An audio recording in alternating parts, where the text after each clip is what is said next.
ప్రభు అయినటువంటి యేసుక్రీస్తు నామంలో దేవుని బిడ్డలకు అందరికీ వందనాలు. ఇక్కడ మీరు చూస్తున్నటువంటి యేసుక్రీస్తు ప్రార్థన మందిరం మా యొక్క 2వ బ్రాంచెస్ చర్చ్ అండి. ఇది కట్టి ఇప్పటికీ 8 సంవత్సరాలు అవుతుంది. 8 సంవత్సరాలు గడిచిపోయి 9వ సంవత్సరంలో అడుగు పెడుతుంది.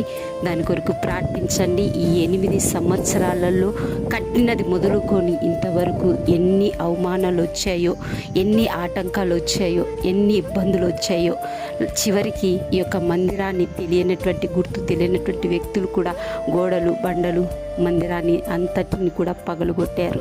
అయినా కానీ మరలా తిరిగి కట్టుకొని అక్కడ గొప్ప పరిచర్యను చేస్తూ ఉన్నాము.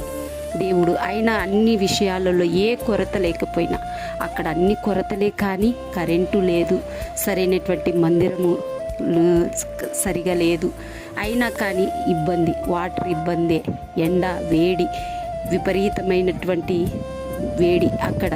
అయినా కానీ ఇన్ని ఇబ్బందులు ఉన్నా కానీ ఆ ఇబ్బందులలో, ఆ అవమానాలలో, ఆ యొక్క ఆటంకాలు అభ్యంతరాలలో కూడా దేవుడు గొప్ప పరిచర్యను ఈ యొక్క యేసుక్రీస్తు ప్రార్థనా మందిరం పరిచర్యను జరిగిస్తున్నాడు.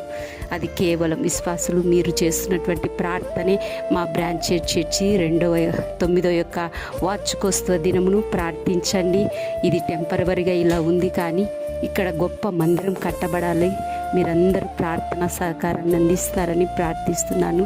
ఇది ఊరికి అలా పడిపోయే పరిస్థితిలో ఉంది. కరెంటు కొరకును, మందిరం కొరకును, దాని కొరకు కూడా మీరు ప్రార్థించండి. 9వ వార్షికోత్సవము చక్కగా జరుగునట్టు, దేవుడి కృప చూపించినట్టు, సహాయం చేయనట్టుగా మీ అనుదిన ప్రార్థనలు జ్ఞాపకం చేసుకోండి.